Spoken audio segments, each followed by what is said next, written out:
घर को गुलशन सा, सजा दो घर को गुलशन सा, मेरे सरकार आए हैं। सजा दो घर को गुलशन सा, मेरे सरकार आए हैं। मेरे सरकार आए हैं, मेरे सरकार आए हैं।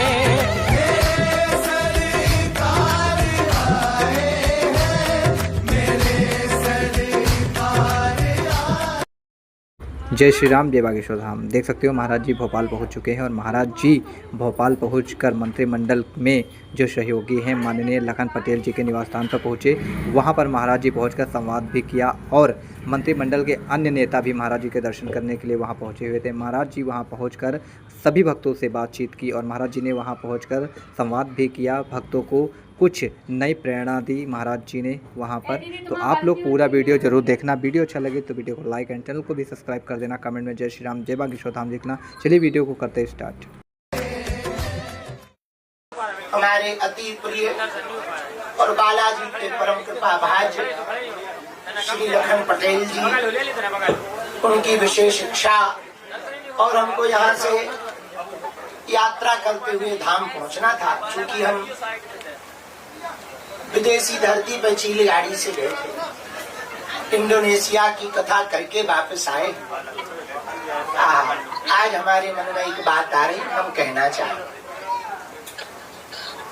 जिस राजा के राज्य में राजा की नीति धार्मिक होती है, उसको कभी उखाड़ कोई नहीं सकता।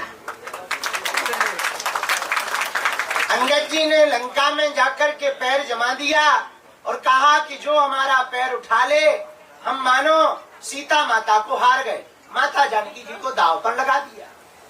दांव पर लगाया, बड़े बड़े लोग अंगद जी के पैर को हटाने आए, पर कोई अंगद जी का पैर ना उठा पाया। अंगद जी जब वापस आए तो बंदर नाराज हुए। दधी मुक्के हरि निसट सट जामवंत बोले, एक बात बताओ, हमने सुना तुमने लंका में जाके जुआ खेला। अंगद जी बोले, क्या? बोले, आपने माता जानकी जी को दांव पे लगा दिया।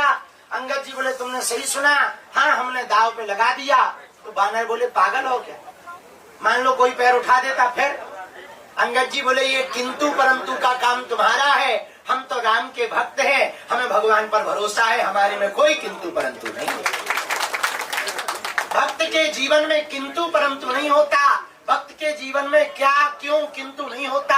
भक्त के जीवन में तो एक भाव होता कि केवल हम भगवान के हैं, भगवान हमारा है, हमारा भरोसा है, तो भगवान को कृपा करनी ही पड़ेगी। प्रहलाद जी की हाँ और भगवान का प्रकट होना इस बात का सबूत है। जहाँ भक्त की हाँ होती वहाँ परमात्मा होता है। इसलिए अंगद जी के इस प्रसंग से एक बात सीखने को प्राप्त होती है कि भक्त जब अपने पूर्ण मनोयोग से भगवान के प्रति आश्रित होकर के, भरोसा रख करके भगवान के भरोसे पर कोई भी कार्य कोई भक्त करता है, तो भक्त की जिम्मेवारी से ज्यादा भगवान की जिम्मेवारी हो जाती। हमारे एक संत कहते थे, दीनानाथ अनाथ का भला मिला संयोग, यदि अब तुम तारोगे नहीं तो हंसी करेंगे लोग।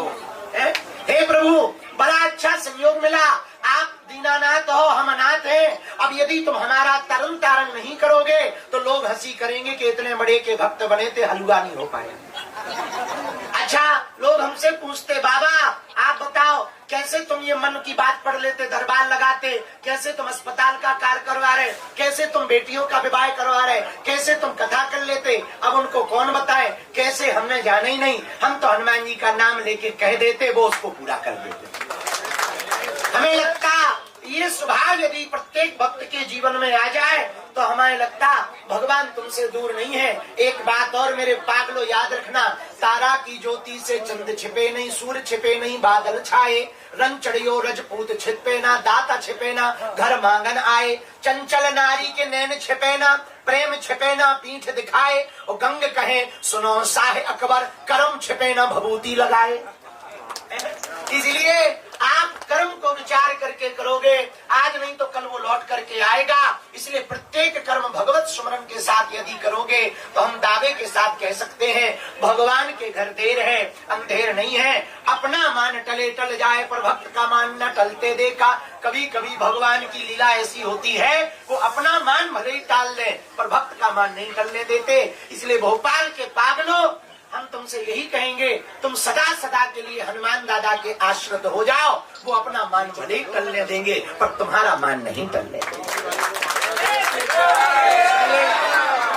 ये भाव आज का विचार याद